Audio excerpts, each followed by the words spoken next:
Hey everybody from China, from Wuhan, China. My name is Mark Henshaw. I am an alumni of Western University. I went to the Western's Faculty of Education, so maybe I'm a beacon of hope.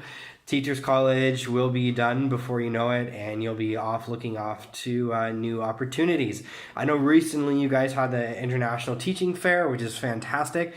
Maple Leaf Education is who I work for, and I've really enjoyed my experiences so far. So this video is really an informative video about kind of my experiences in Wuhan and some specific things that might help inform your decision if you do choose to go abroad, which I recommend you do.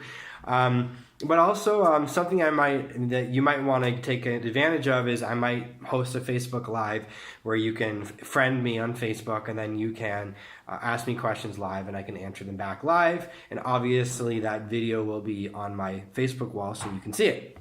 Okay, but let's get down to it. What are the advantages of teaching internationally? Well, I think the biggest advantages of teaching internationally would be saving money, putting down money. Maybe you have a debt, maybe you want to get a house, maybe you want to get a car, I don't know. But that's probably the number one. The number two thing would be vacation.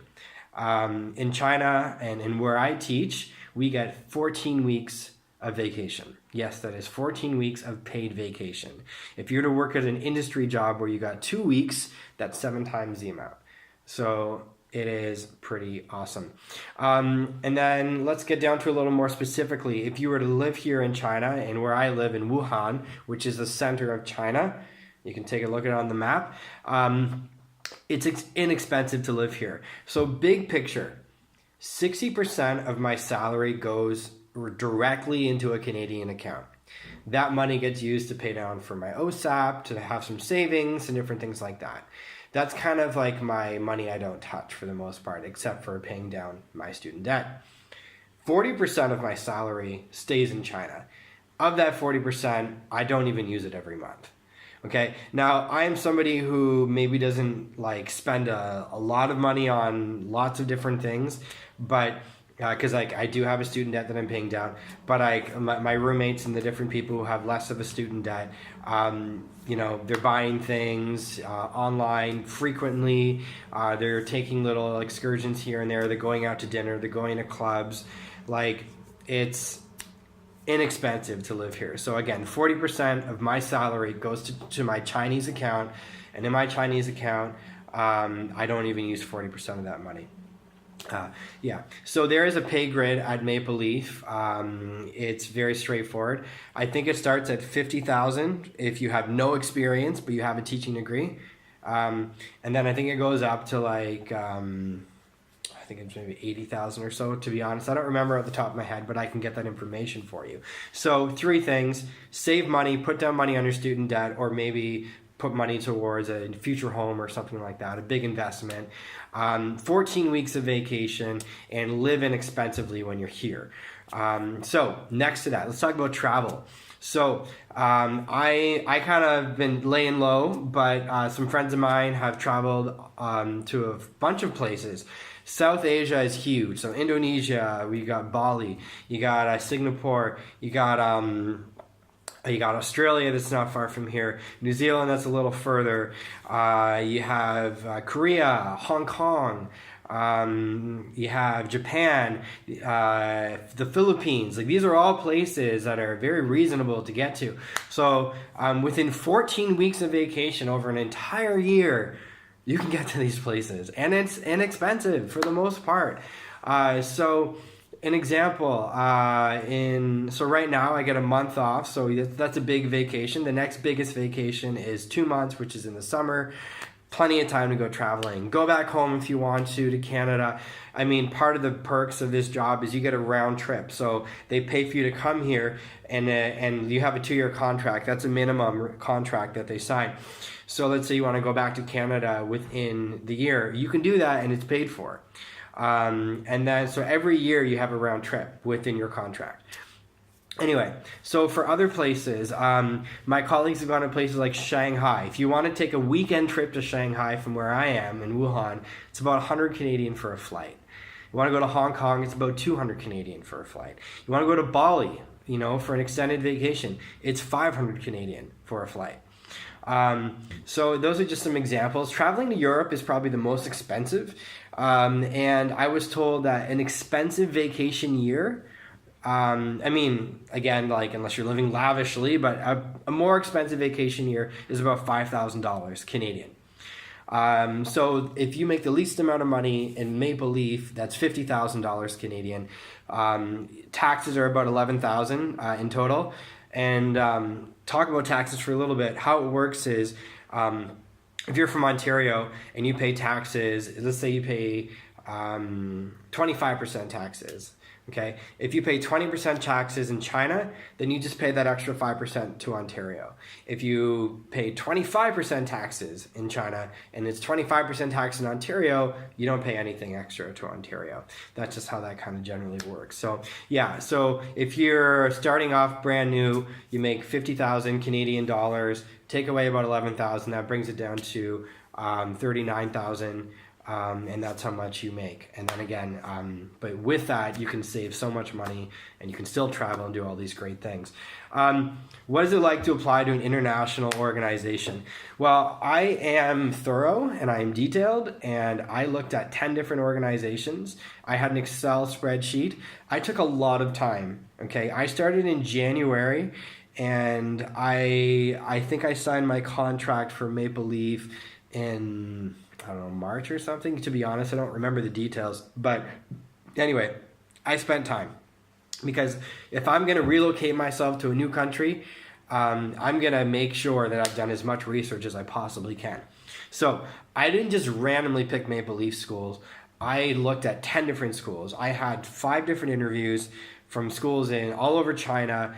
There were some schools in the Middle East as well, but China, what's good about it is at Wuhan, and every province can be a little different, but in Wuhan, you don't need any teaching experience, okay? That's a key thing, especially if you're new and you're coming out of teacher's college. So, okay, so where was, oh yeah, so I started looking at things in January.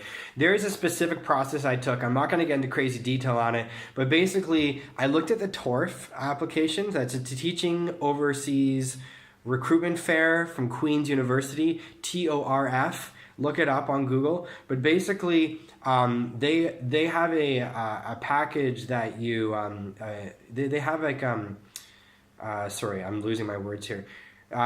Your application. They have an application that you put all of your information into. So what I did was I used that as a template. And I got all my information, all my resume, my teaching philosophy, everything that it asked for. I collected that. Once I had that, then I had this amazing package. And then when I looked at other schools, it was like snap. Oh, I'm interested in that school. I'm going to send you my package. Now, some schools have different ways of collecting packages, but having that as a backbone is like highly recommended. It takes a fair amount of time, but I highly recommend you do that, because you can save so much time in the long run on it. It also primes you up, so then you kind of know what to expect if other schools are going to ask you stuff. And then you can kind of just, oh, got that, got my teaching philosophy, okay, I got my resume done, got this, got that. So it's nice and easy if you go through the teacher to TORF recruitment fair. Look into that and use that as a kind of a template. But otherwise, yeah, like I said, I looked at 10 different schools, had about 5 different interviews, and it was good. But Maple Leaf is where I landed at. So that kind of gets into maybe a section on transferability. Maple Leaf Education Systems is all over China. It's a big organization. I work for a high school that has 1,500 people, so it's just as big as my high school when I was growing up in Ontario. And there are so many things to do. So before I get too deep into that, what I'll say is Maple Leaf has a BC, British Columbia accredited curriculum that we use. We are audited by the BC Ministry of Education. So I think when you're looking at schools, you want to look at, okay, if I was to come back to Canada, am I going to be recognized? If you teach at Maple Leaf, you will be recognized. Because again, like I was here when the Ministry of British Columbia came and audited us, looked over our programs, gave us an investigation, gave us feedback. So it's legit, okay? It is a combination of Chinese teaching and Canadian teaching. So at the end of the day, the students get a high school diploma from British Columbia, and then they get a high school diploma from China. But these are students that are trying to teach overseas. Everything is taught in English on the BC side. Every subject is taught in English. It's just like you're in Canada, except you're in China and you're teaching Chinese kids, but it's all Canadian curriculum. So it's so transferability. That is an experience you can take back to Canada, and I have friends and know people who have gone back to Canada since. So anyway, this video is getting kind of long, so I'm going to try to shorten it up for you. But if you have any questions, please contact me. Safety. Based on the people I've spoken to and my own experiences, we have people from South Africa that work at this school, people from America, people from Canada, across the country, and not really an issue. Safety, not really an issue. People travel at night, take the subway, lots of people everywhere. China is a pretty safe place. I don't have any stats or figures to back that up, but there's no drama here. So anyway, it's been good that way. And I talked, and my roommate actually is a girl. She has no issues with traveling around. Now, group traveling is always a little safer, but I'm talking about like leaving the country and stuff, or leaving the area. But just going around, it's very safe here. We have Didi here instead of Uber. Didi, you get it on your phone, and you go just like Uber. And there's safety mechanisms in place there that can make it a more safe experience if that's what you're looking for. How can you tell if it's a good employer? So if you're applying to different organizations, how do you know? Things I look for. Is it an accredited school? If so, is it American curriculum? Is it Canadian curriculum? Is it IB curriculum? What is it? Is it accredited? Do people come in and actually audit the school? Or do they just use the curriculum and say, oh no, we use it, but we don't get audited? Because then if there's no oversight, how do you know that they're actually legit, right? What curriculum do they administer? Is that curriculum transferable to what you want to do? Do you want to stay in China? Do you want to work in different countries? Like IB is probably the most transferable, but there's also, advanced ed, which is a new one that's coming on the horizon. Is it transferable? And also, is there room to grow? Like, does the school have, can you be a department head? Can you be vice principal, another administrator? So those are some things I would look for. What sort of career paths can international teachers follow? Going to other countries, other education systems, returning home, etc. So as I said before about international teaching stuff, I would look for room for growth. I would look at what curriculum do they teach, administer, etc. Are they being audited? Are they overseen? What's their reputation like? Because once you get 2 years of teaching experience abroad, what's great about that is if you want to, you can go back home. You can take that experience with you if it's a good accredited institution. Or you can keep teaching anywhere, because once you have 2 years experience, you can just about go anywhere. Now, China is an exception where you don't necessarily need 2 years of teaching experience to teach. But a lot of other countries you do. Or the jobs that you might get might not be as good. So what I'm doing is I'm getting my minimum 2 years of teaching experience, and I might stay here. We'll see how things go. I might transfer to a different school in China because that's a possibility too. I don't know, but so far Maple Leaf's been great, and I really enjoyed my experiences here. So anyway, that's I'll leave it there. If you guys have any other questions, feel free to ask me. This video is almost 15 minutes, so I hope it's been informative. Bottom line, this is a great experience for me. I'm taking my time to learn Mandarin and to really get to know China. It's great. My apartment, I'll put up a video of a tour of my apartment. I love my apartment. It's great. But obviously there's some challenges too, but I'm happy to talk with you about anything. I will be totally transparent. But I'll leave it there because this video is already going to be 15 minutes. So from Wuhan, China, hope you guys have a great rest of the week, wherever you are. And let me know if you have any questions. I'll put my contact information out so you can grab it. Bye-bye.